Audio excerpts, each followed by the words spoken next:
Así que bueno, vamos a una intro chiquita. Buen día a todos. Bienvenidos al Exacta Data Week, tercera edición. Este es el último día del evento.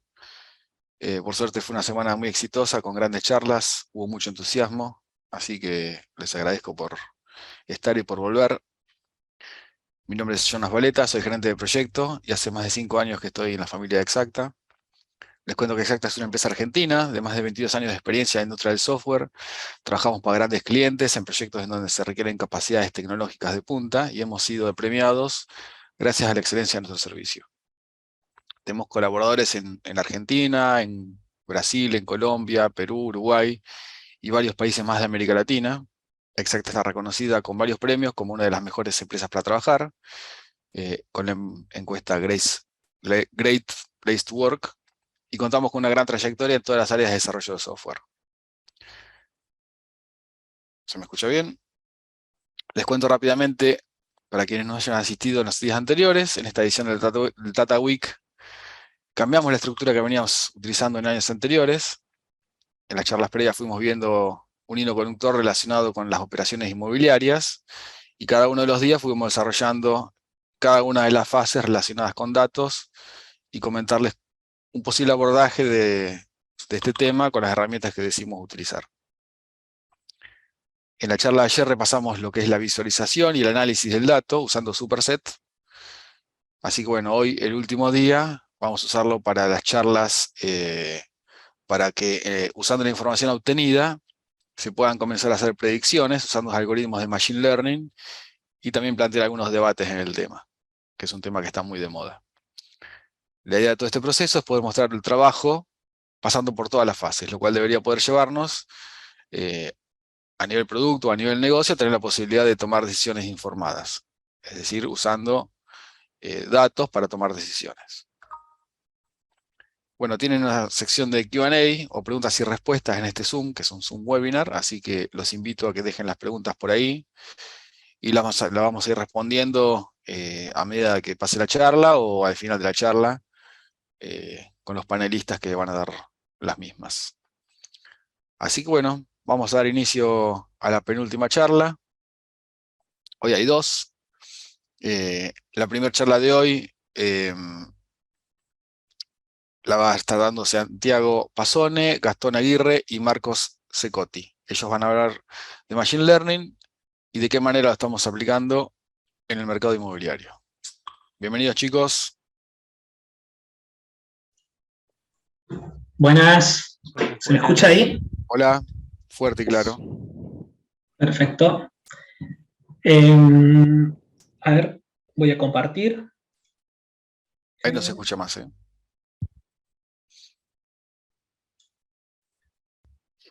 ¿Se escucha ahí? Sí, Sí. ¿Se está viendo? sí.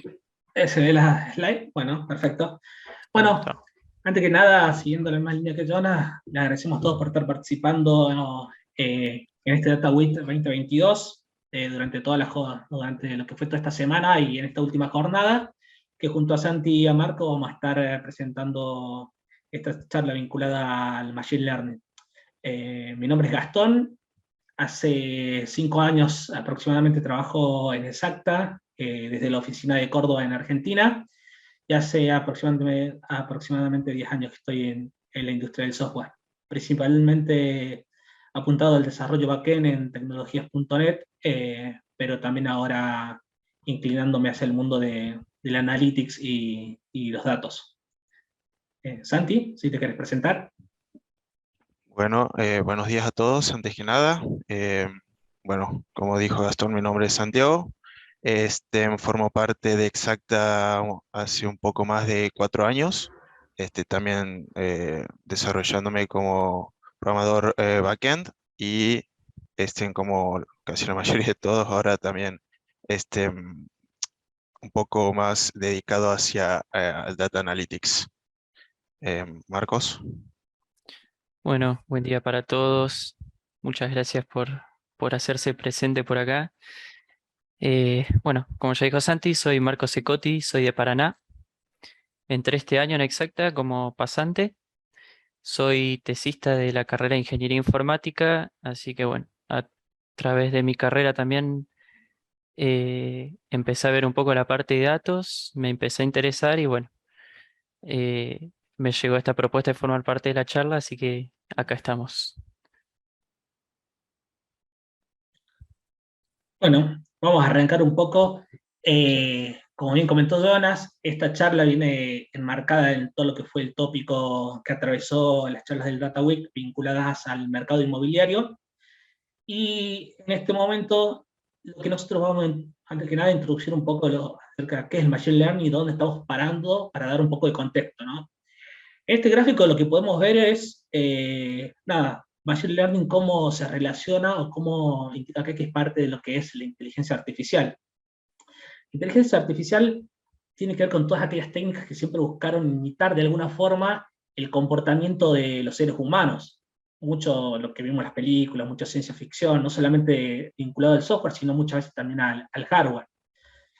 Como ven también en la línea del tiempo, esto no es algo nuevo, si bien ahora está en boga, es algo que ya desde los años 50 se viene realizando mucha teoría, solo que recién más entrado los 90, 2000 y en la actualidad, cuando ya se contó no solamente con mucho volumen de datos, sino con la capacidad de cómputo necesario, es que todas aquellas cuestiones que solamente estaban plasmadas en la teoría se pudieron llevar a cabo. Y ahí es donde viene el Machine Learning, es donde aquellas técnicas y aquella teoría se pudo desarrollar métodos para poder entrenar algoritmos y máquinas para poder resolver algunos problemas específicos. Y el Deep Learning es un subconjunto del Machine Learning, donde sobre todo está basado en redes neuronales, y donde se requiere mucho más volumen de datos. Nosotros en particular vamos a estar parados para resolver este problema en lo que es Machine Learning. Pero bueno, también dentro del Machine Learning seguimos haciendo zoom. Podemos encontrar los algoritmos, se pueden agrupar en tres grandes grupos. Lo que sería aprendizaje supervisado, el aprendizaje no supervisado y, por último, el aprendizaje por refuerzo. Los primeros dos, el aprendizaje supervisado y no supervisado, poco hay como un contraste ahí en los nombres. ¿A qué hace referencia? En ambos casos, estos algoritmos requieren datos del pasado para poder entrenar los algoritmos y poder hacer predicciones. Bueno, ¿y cuál es la diferencia entre uno y otro? Principalmente uno podría decir que para el aprendizaje supervisado, eso de supervisado viene porque requiere de una forma de intervención de una persona, que los datos tienen que estar etiquetados. ¿A qué nos referimos con eso? Es que debemos conocer en los datos del pasado cuál es el target, cuál es la variable objetivo que es la que después queremos predecir. Bueno, eso no siempre es así. Cuando no contamos con con los datos etiquetados, lo que podemos hacer es análisis de aprendizaje no supervisado. De todas formas, esto no es una cuestión muy lineal. Muchas veces se puede abordar los problemas comenzando por aprendizaje no supervisado para poder, por ejemplo, para poder utilizar técnicas de reducción de dimensionalidad, para después sí poder entrenar un algoritmo de aprendizaje supervisado. El tercero de estos grupos, el que mencionaba, que es el aprendizaje por refuerzo o reinforcement learning, es algo mucho más nuevo, y la gran diferencia con los anteriores es que no se requieren datos del pasado para poder entrenar los modelos y construir el modelo. Va por otro lado. Lo que hace el aprendizaje supervisado es aprender de manera empírica. Aprende del entorno y a través de prueba y error que recibe o recompensas o penalidades, va tratando de llegar al objetivo, va aprendiendo en el camino. Esto es muy común, este tipo de algoritmo es muy común en lo que es la industria de los videojuegos y también mucho lo que es la navegación por robot. ¿Cuál es la ventaja de esto? Que por ahí uno no requiere grandes volúmenes de datos en el pasado, pero sí requiere que vaya en el futuro ir aprendiendo y va mejorando. En cambio, en los dos algoritmos de los grupos de la parte superior, cada tanto los modelos hay que ir reentrenándolos para que no queden desfasados con el cambio del tiempo. Como ven también, cada uno de estos tres grupos tiene sus grupos en los cuales se divide, y nosotros vamos a hacer hincapié en lo que son los problemas de regresión dentro del aprendizaje supervisado, que es la diferencia entre regresión y clasificación, es que cuando quiero predecir una variable que es categórica, o un número entero, donde la cantidad de valores a predecir está dentro de un grupo muy limitado, es una clasificación. Y cuando es una regresión, es generalmente cuando queremos predecir una variable continua. En este caso, le voy un spoiler, nosotros lo que vamos a buscar es tratar de predecir un precio, con lo cual es una variable continua y vamos a estar dentro de lo que es un modelo de regresión. Un modelo de clasificación en este escenario sería, por ejemplo, si quisiéramos con los datos de un inmueble predecir, no sé, en qué barrio está ubicado, o qué tipo de inmueble es, que son datos mucho más acotados, y son variables categóricas, no es una variable continua. Nos vamos adentrando mucho más dentro del caso de uso, el que nos trae acá, que es el mercado inmobiliario y cómo aplicamos Machine Learning. Este es un poco un overview que ya lo estuvieron viendo mis compañeros en las charlas pasadas, que es acerca del dataset. El conjunto de datos con el que contamos son tres principalmente. Uno son las publicaciones de inmuebles que están en venta y en alquiler, que fueron extraídos de Properati. Y por otro lado, datos de acceso público, que son los datos censales de la ciudad de Buenos Aires, en Argentina. Y por último, datos acerca de los índices de delitos.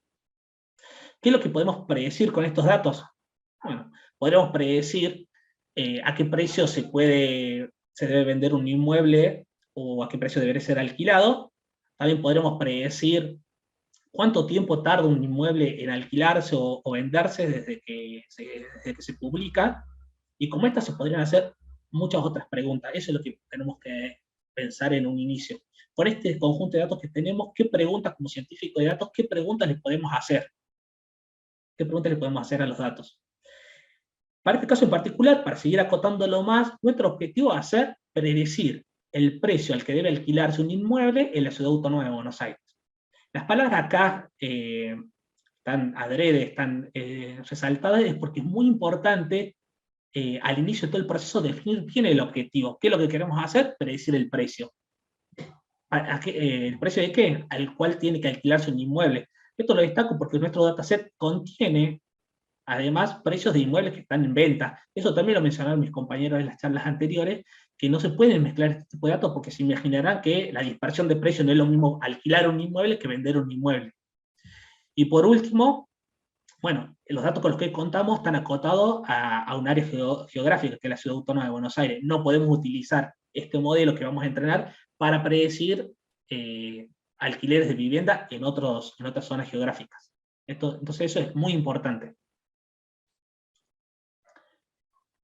Bueno, yendo a una cuestión mucho más técnica, ya definimos al comienzo, le mencioné que estamos dentro de un problema de aprendizaje supervisado, que es un problema de regresión, porque vamos a predecir una variable que es continua, que es el precio, y dentro de todo el conjunto de algoritmos que existen dentro de ese universo, nosotros vamos a utilizar tres, ¿no? Que están dentro del mundo de lo que serían árboles de decisión.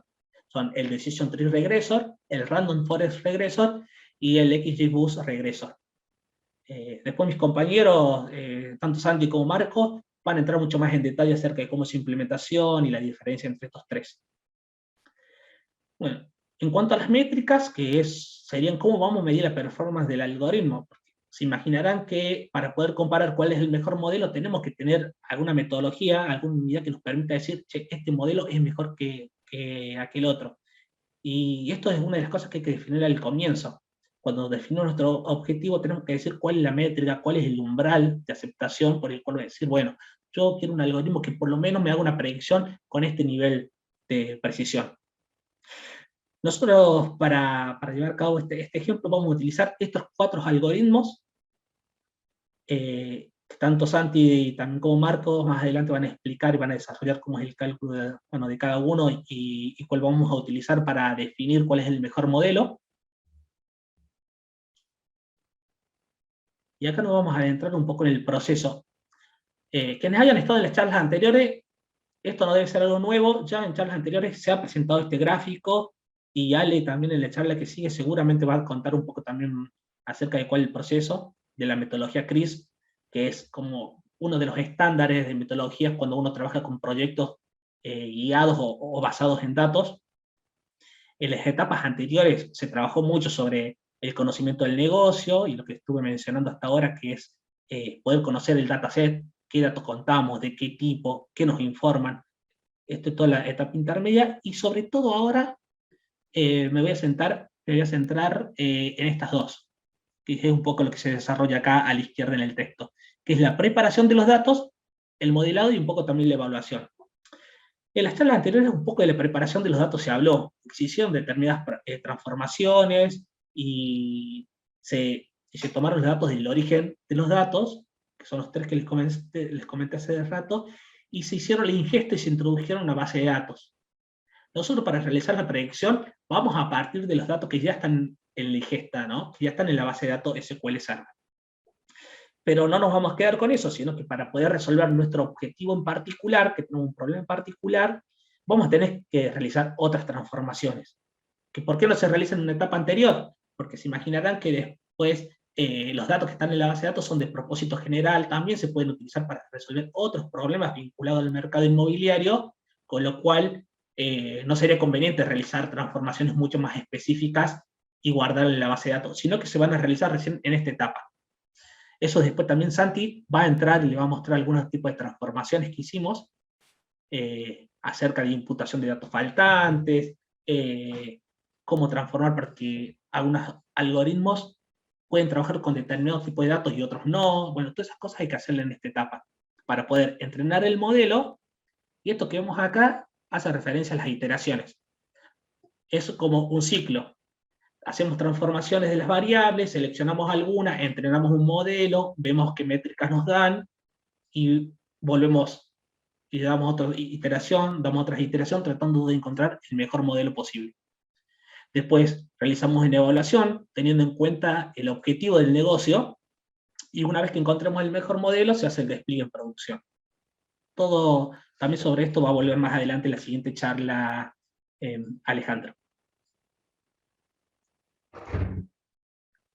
Bueno, vamos un poco dejando de lado la parte más teórica y yendo a cuestiones también más de software y técnicas.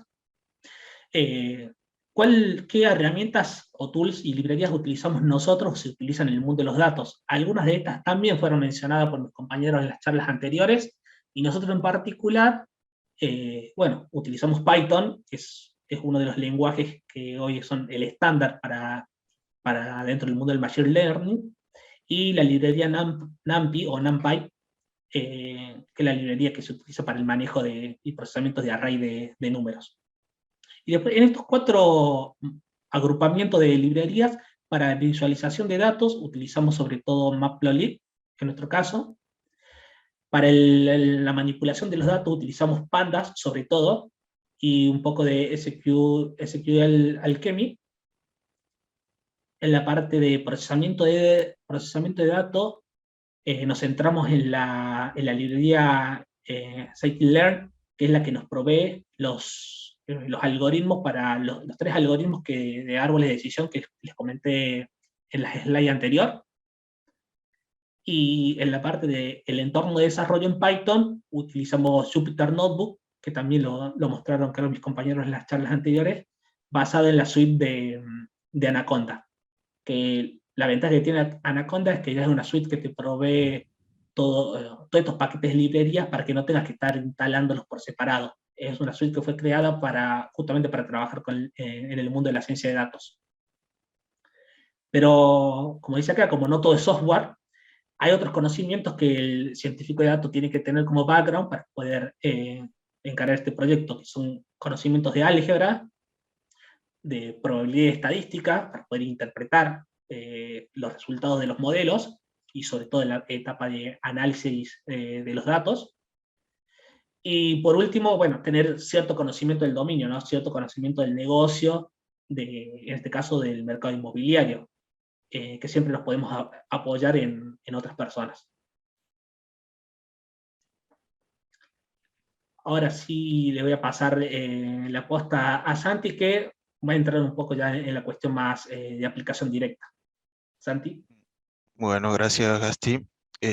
Bueno, a partir de ahora les voy a empezar a contar un poco de lo que en el proceso que estaba contando Gastón consistían en análisis y preprocesamiento de los datos.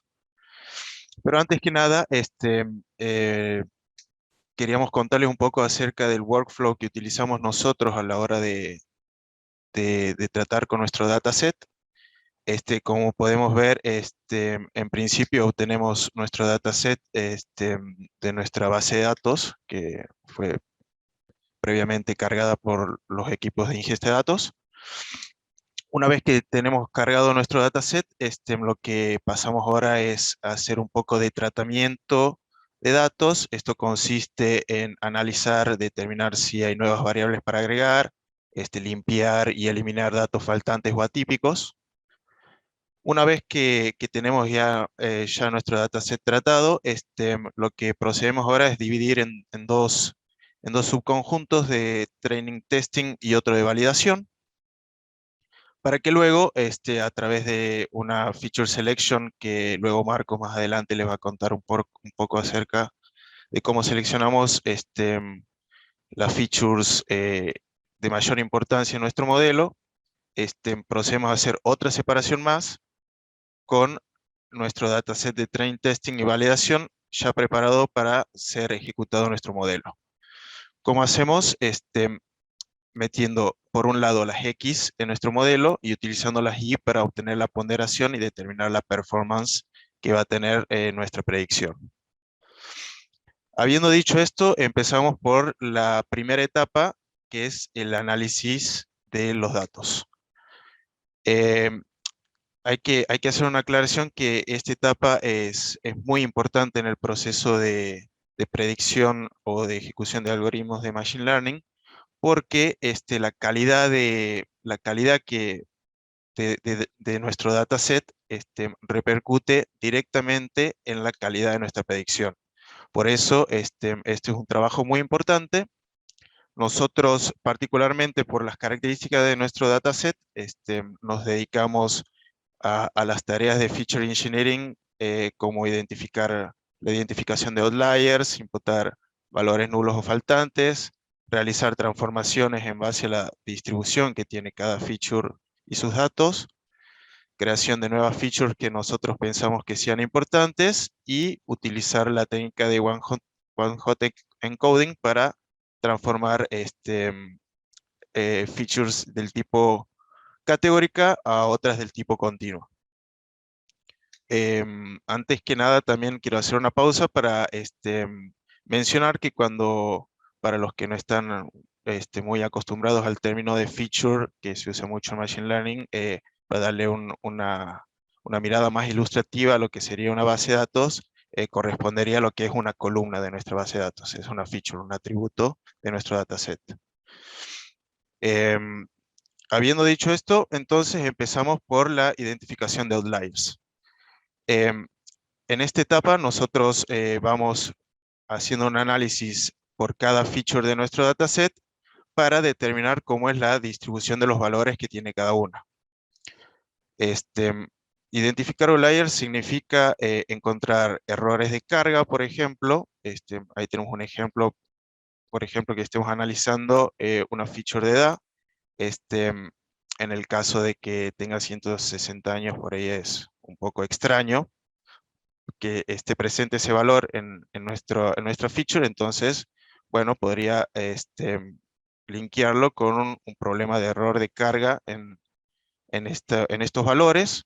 O también outliers también puede significar que hay valores que no forman parte de la distribución más pesado o media, digamos, de estos valores.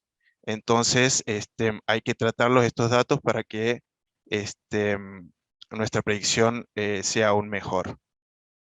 Aquí, como podemos ver, tenemos un ejemplo de un box plot en donde podemos ver cómo es la distribución de esta variable, que en este caso es distancia al obelisco.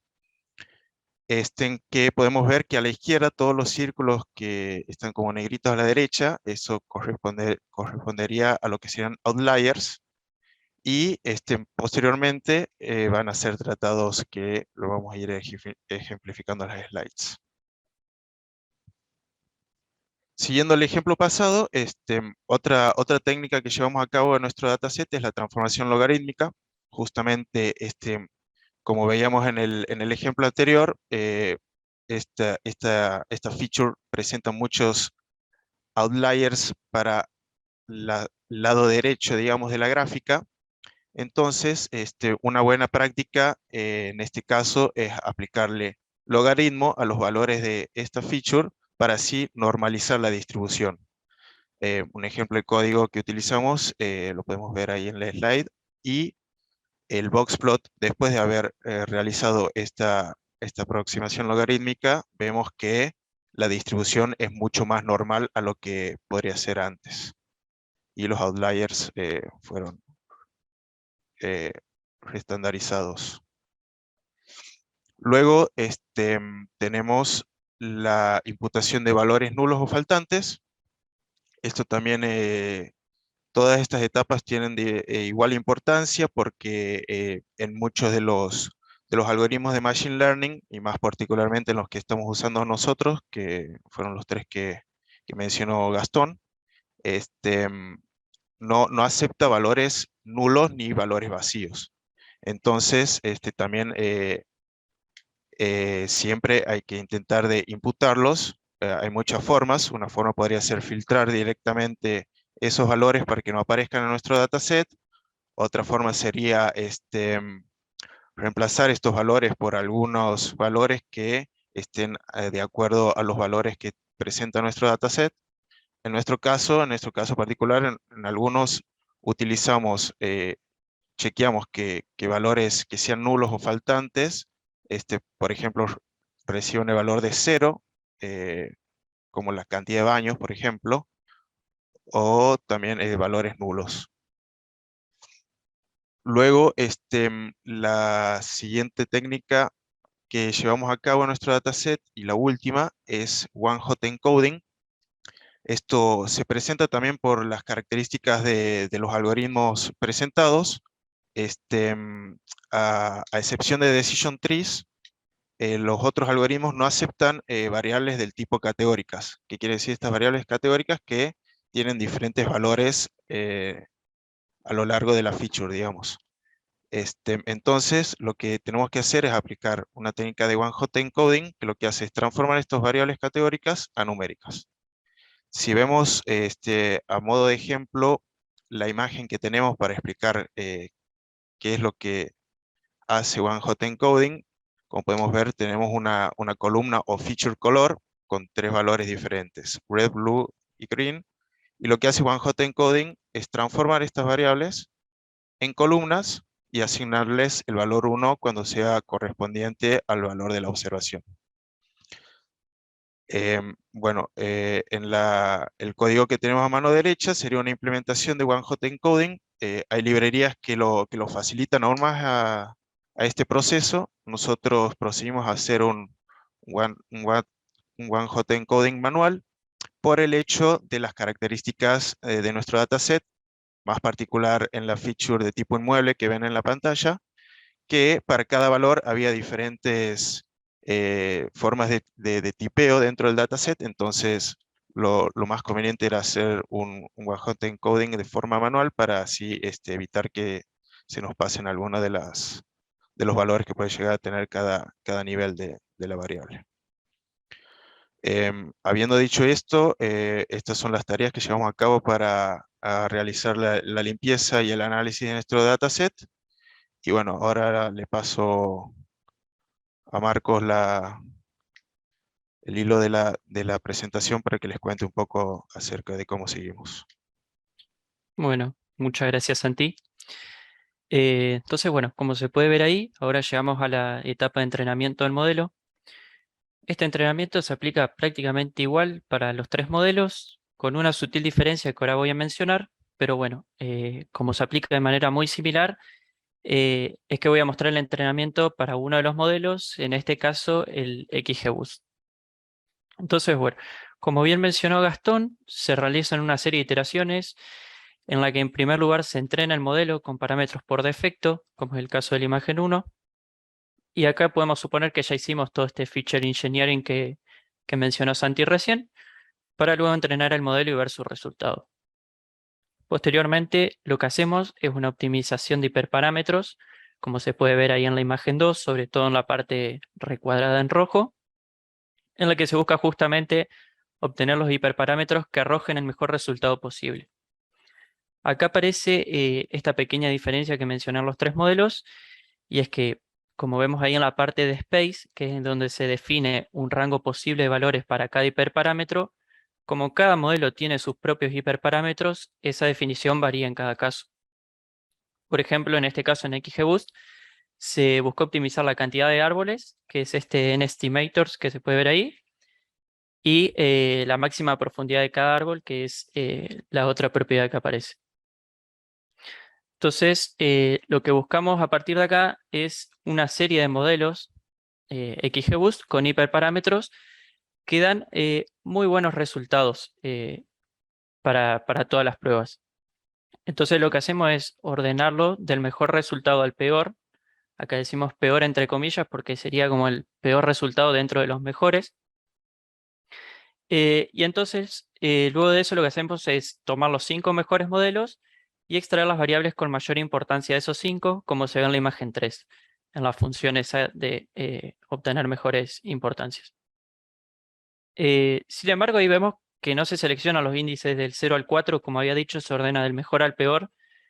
Lo más lógico sería que se obtengan los 5 primeros.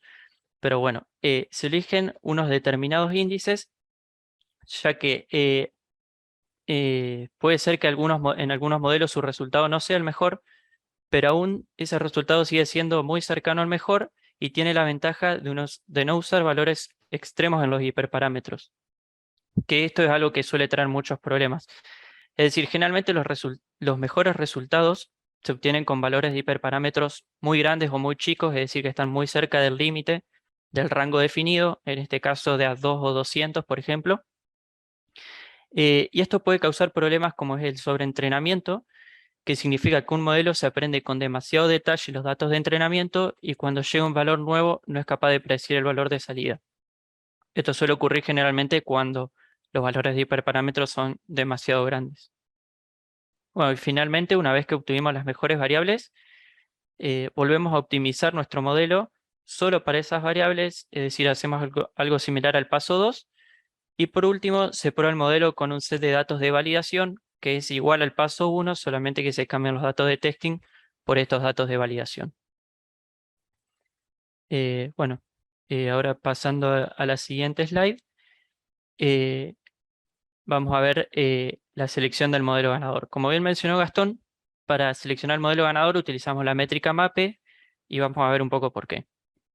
En primer lugar, también lo dijo Gastón, pero lo voy a reforzar un poquito, tenemos que tener en cuenta que estamos ante un problema de regresión y no de clasificación.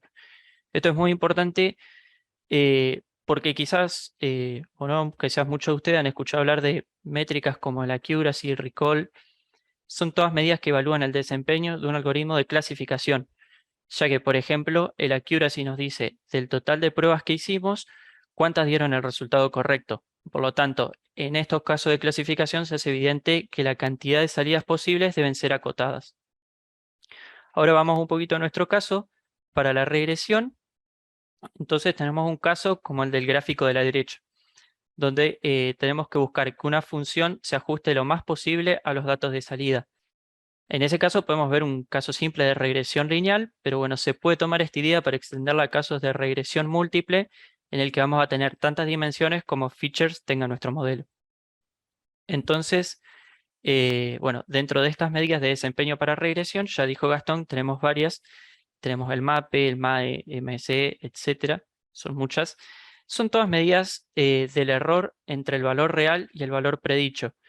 Es decir, supongamos en ese gráfico simple de la derecha, como que tomáramos cada distancia entre la línea roja y cada puntito azul, y luego podemos o sumar todas esas distancias, podemos promediarlas, podemos elevarlas al cuadrado, tomar valor absoluto. Todas esas opciones son las que diferencian una métrica de la otra. En nuestro caso, optamos por el MAPE, cuyas siglas se refieren al error porcentual absoluto medio, y en el que, como vemos, lo que hace es restar el valor actual menos el pronosticado, dividirlo por el valor actual, sumar todos esos valores y finalmente dividirlos por la cantidad de muestras que tenemos. Entonces, bueno, como se puede observar, es muy fácil de explicar y esta es una de las razones por la que lo elegimos.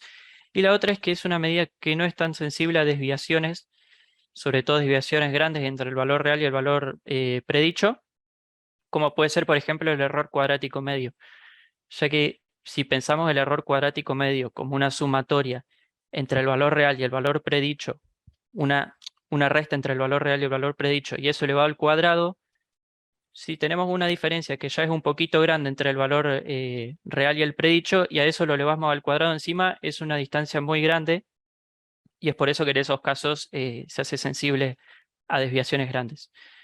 Y bueno, a partir de esto podemos ver una tabla comparativa entre los MAP en cada iteración, donde, como mencioné medio la pasada en la diapositiva anterior, se partió de los datos originales provistos por Properati, y en diversas iteraciones se fueron realizando mejoras tanto de las features como de los hiperparámetros, a su vez de que se fueron agregando datos, como por ejemplo lo de los radios censales. Finalmente podemos ver cómo el modelo XGBoost fue el que dio mejores resultados en términos de mape, y acá hay que tener en cuenta también que si bien se ven como unos valores faltantes ahí en Decision Tree, esto fue porque en un principio se comenzó con este algoritmo que es el más simple, el de Decision Tree. Vimos que no estaba arrojando buenos valores, pero decidimos empezar con Random Forest. Vimos que desde el inicio ya mejoró muchísimo. Entonces decidimos cortarlos ahí medio en una etapa temprana a Decision Tree y seguir por un Random Forest que es un poquito más complejo, tiene un cálculo que necesita más procesamiento, pero bueno, que en definitiva arroja mejores resultados. Bueno, ahora vamos a ver un poquito por qué XGBoost fue el modelo ganador. Esto tiene un motivo que está dado por la propia implementación de cada modelo. Si bien esto no es algo que ocurra en el 100% de los casos, pero por lo general, dentro de los modelos que se implementan a través de árboles o dentro de estos tres modelos, XGBoost suele ser el que obtiene mejores resultados. Bueno, la imagen que se puede ver en pantalla es una descripción gráfica de cada modelo. Vamos a empezar con el más simple, que es Decision Tree. Este lo que hace es partir el espacio de variables de tal forma de que las variables queden lo más agrupadas posibles en cada subconjunto, como se puede ver ahí en la imagen de la derecha. Entonces luego, con cada subconjunto lo que hacemos es formar una bifurcación o una condición en el árbol de decisión, como se puede ver allí. El caso ideal sería si se logra hacer una partición tal que incluya a solamente uno de los puntitos o una de las muestras que está ahí, con lo cual para ese caso el algoritmo tendría un 100% de efectividad en los casos de prueba, pero nuevamente, como volviendo a lo que había mencionado anteriormente, esto causaría un overfitting o un sobreajuste previamente con los datos de entrenamiento.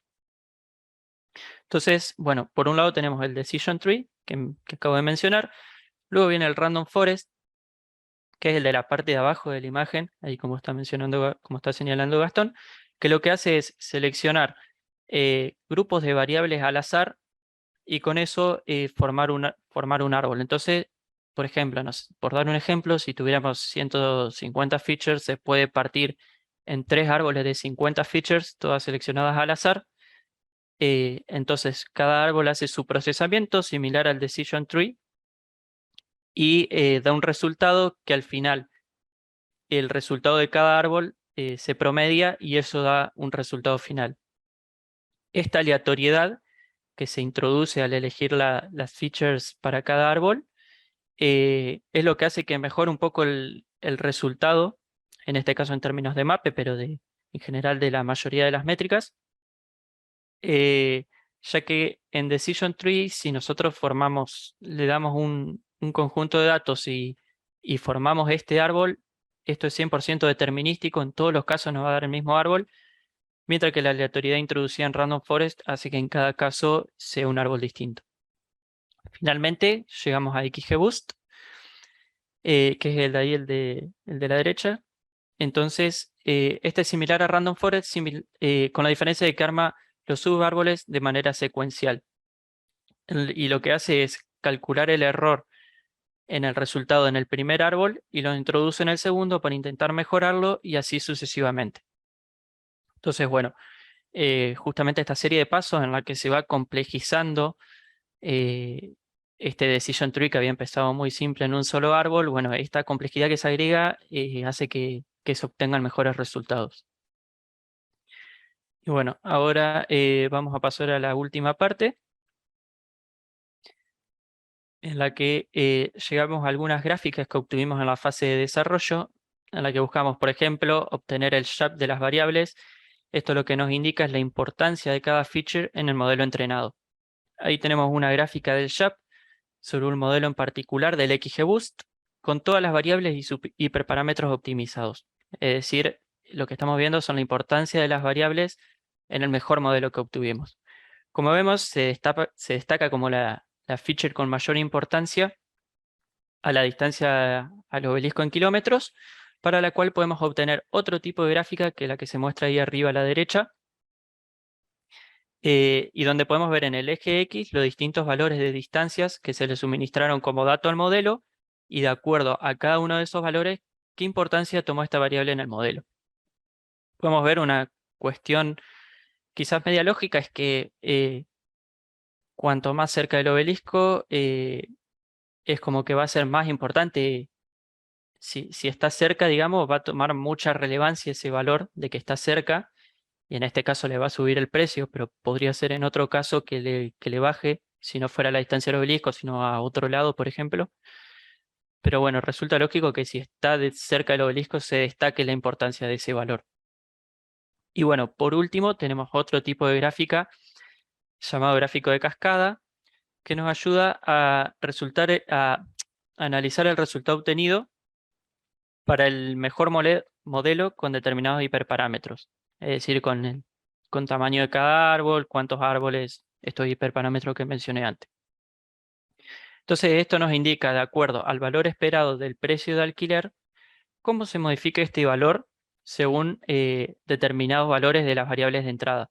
Por ejemplo, acá le suministramos el primer set de datos al modelo, el cual tiene esos valores que se muestran en gris ahí para cada variable, y el peso que tuvo cada variable para terminar determinando el valor final del alquiler, que se puede ver que en este caso fue algo así de 24.5 aproximadamente. Así que bueno, ese sería un poco el cierre en base a los análisis que pudimos obtener gracias a las gráficas del resultado del mejor modelo, que en este caso fue el XGBoost.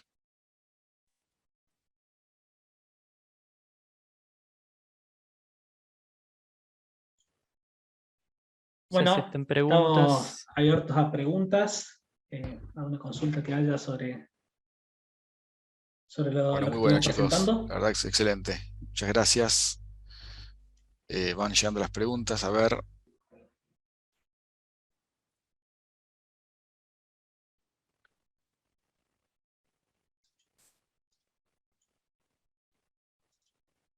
Bueno, voy a empezar por acá. Acá preguntan, ¿cómo optimizaron los hiperparámetros? Bueno, si quieren lo puedo responder yo. En la presentación que hizo un poco Santi mostraba y comentaba cada una de las iteraciones, y que al final de cada una de las iteraciones, cuando hacemos Feature Engineer, hacíamos una optimización de los hiperparámetros. Hago un asterisco, quizá para los que no sepan, que los hiperparámetros serían como los parámetros que caracterizan el modelo en sí. Cada modelo, un modelo sería un algoritmo entrenado con alguna configuración de parámetros específica, con alguna configuración de hiperparámetros específica. Entre las opciones que hay para optimizar hiperparámetros, no sé si lo comentó Santi, ahí nosotros utilizamos lo que es la optimización bayesiana, pero hay otras opciones, como puede ser el grid search o el random grid search, y hay otros algoritmos que también permiten hacer lo mismo. Pero bueno, el grid search, por ejemplo, es un algoritmo de fuerza bruta. Va probando para cada uno de los experimentos posibles una configuración de hiperparámetros y cada una de esas opciones las hacen de manera independiente, con lo cual no te permite aprender uno de otro, como hacía por ejemplo el JBoost. Entonces, y en el bayesiano sí tiene esa ventaja que va aprendiendo cada experimento del otro y además de eso le suma teoría de probabilidades, con lo cual no prueba con todos los experimentos. Y eso es un gran problema porque para el gran volumen de datos que estamos manejando en este caso, utilizar algún otro algoritmo de optimización haría que el tiempo de optimización de hiperparámetros creciera exponencialmente. Entonces, por eso utilizamos la optimización bayesiana. Bueno, acá hay una pregunta parecida que tiene que ver cuánto tiempo le llevó a entrenar a los modelos.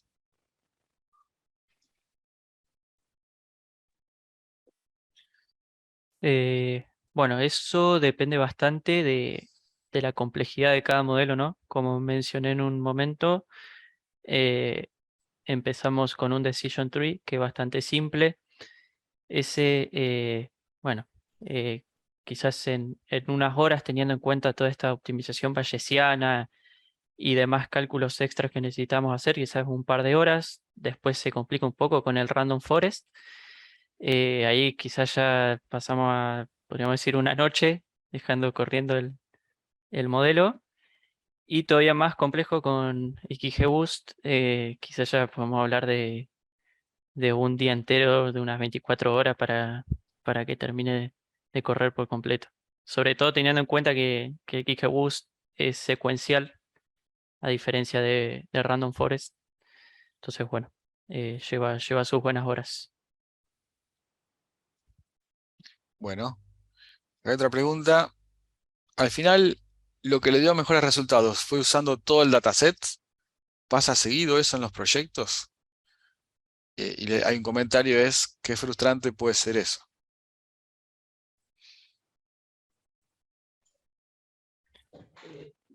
Creo que la pregunta apunta respecto a las charlas anteriores. Por ejemplo, nosotros no hemos utilizado todo el conjunto de datos que teníamos en la base de datos, para comenzar porque el dato que nos disponibilizaron incluía información de publicaciones de inmuebles que estaban en alquiler y también inmuebles que estaban en venta.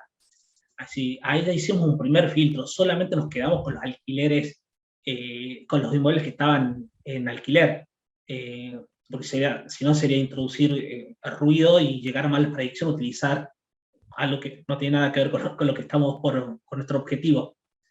Y sí, en principio utilizamos todo. También hay otras técnicas donde uno puede ir haciendo primeros entrenamientos de modelos con un subconjunto de datos para después utilizar todos los datos, pero en definitiva, cuanto más datos cuente el modelo, mejor va a ser.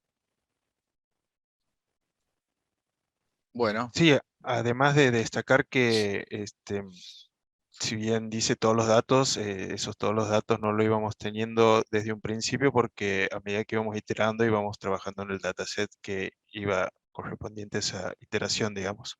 Entonces, en la última etapa lo que hicimos es juntar todas esas iteraciones y correr un modelo con todas las variables que ya tenemos en el dataset. acá hay otra pregunta. ¿La importancia de las variables es del mejor modelo? ¿Cómo podrían predecir un precio sin alguna de las variables más importantes?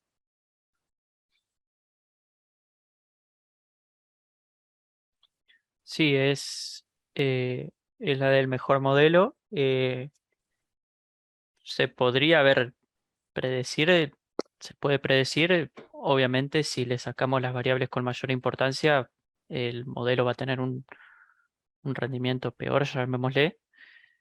Pero bueno, esa creo que sería la respuesta. Claro. Para sumar ahí, creo, también depende del modelo el algoritmo que utilizábamos y los hiperparámetros, por ahí cambiaba cuál era la variable más importante. Y una de las aproximaciones que se puede hacer es también, bueno, si con un modelo te da un determinado conjunto de features, de columnas, que son las más importantes, con otro, y así buscar cuáles en común, cuáles son las más importantes que se repiten en todos los escenarios, y utilizar eso. Pero bueno, tiene que ver con esto de las iteraciones, que es parte del criterio del científico de datos, ir buscando cuál es la mejor aproximación.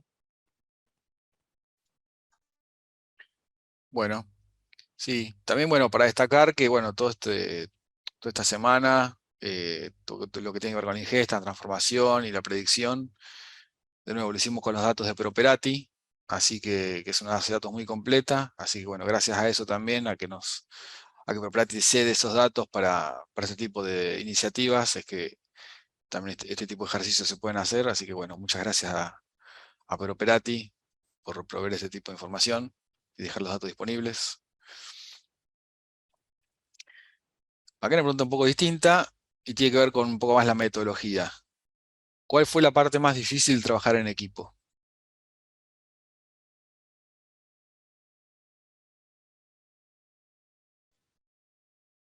Em, no sé si algo difícil porque desde un principio es que nos organizamos bien, cada uno con su algoritmo por separado, y fuimos, como bien dice el proceso, iterando y bueno, también haciendo una puesta en común en todos los integrantes para ver que tengamos predicciones consistentes y demás, pero la verdad que por lo menos en este equipo no fue para nada difícil trabajar. Sí, O sea que cada uno quizás, del equipo tomó un modelo y lo llevó por su cuenta, digamos. sí, Claro, y después quizás, comparábamos. eh, no sé si difícil, pero sí fue muy importante decidir tener bien claras estas iteraciones que hicimos, qué era lo que íbamos a evaluar en cada iteración, cosa de poder comparar claramente los resultados. En este caso estábamos evaluando el mape, comparar el mape en cada iteración entre modelos o datos equivalentes, ¿no? Justamente por eso después se armó la tabla que se mostraba ahí en una de las slides.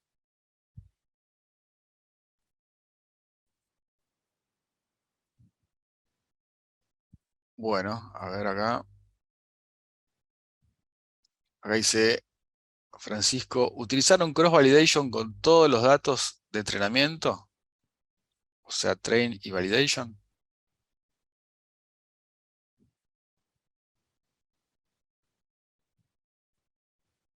Repito la pregunta.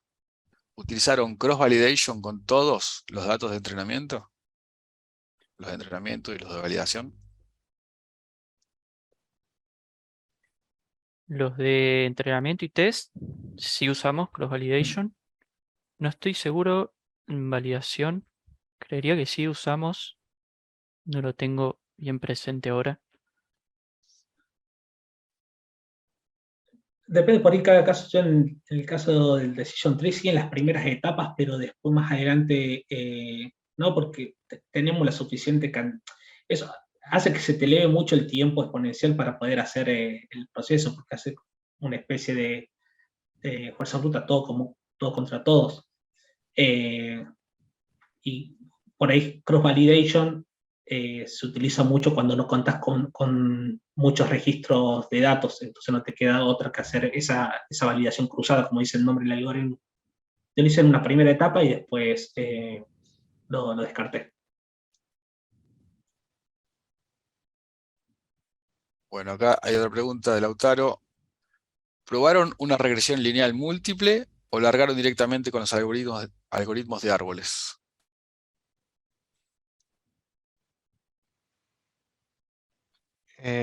Comenzamos directamente con estos tres algoritmos. Bueno, por cuestiones de tiempo no llegamos a probar todos los otros modelos, pero también se podría implementar regresiones polinómicas acá.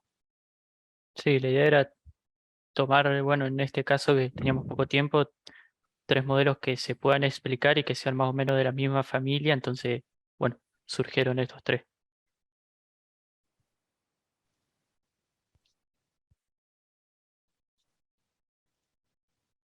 Bueno, acá hay un comentario que es Grid Search usa CB en el algoritmo.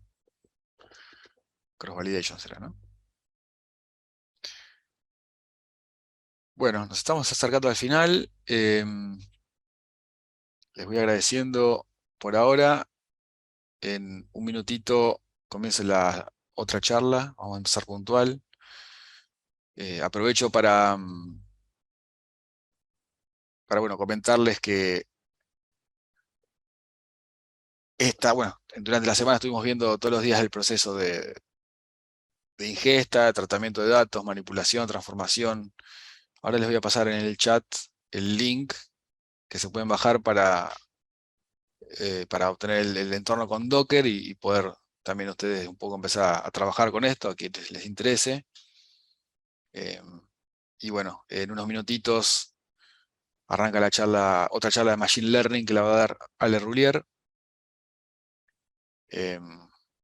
Vamos a, no sé si tiene algún comentario más hasta que pegue el link acá. ¿O alguna otra pregunta final?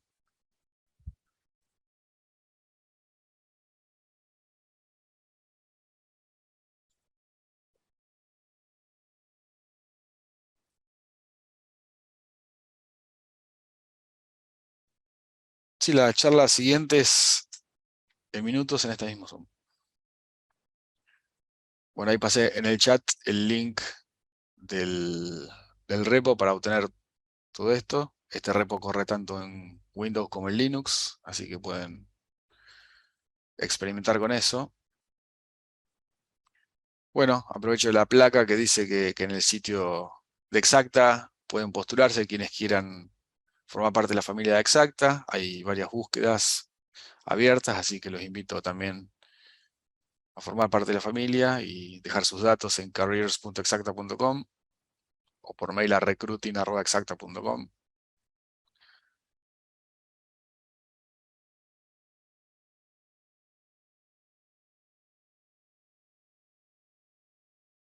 Bueno chicos, no hay más preguntas, los libero, esperamos un minutito más y arrancamos con la charla siguiente en este mismo Zoom. Gracias por Bueno, participar. muchas gracias a vos, Jonas, y a todos. Gracias a Y Gracias a todos. todos por sumarse a la charla. nos quedamos acá para escucharlo un poco a Ale.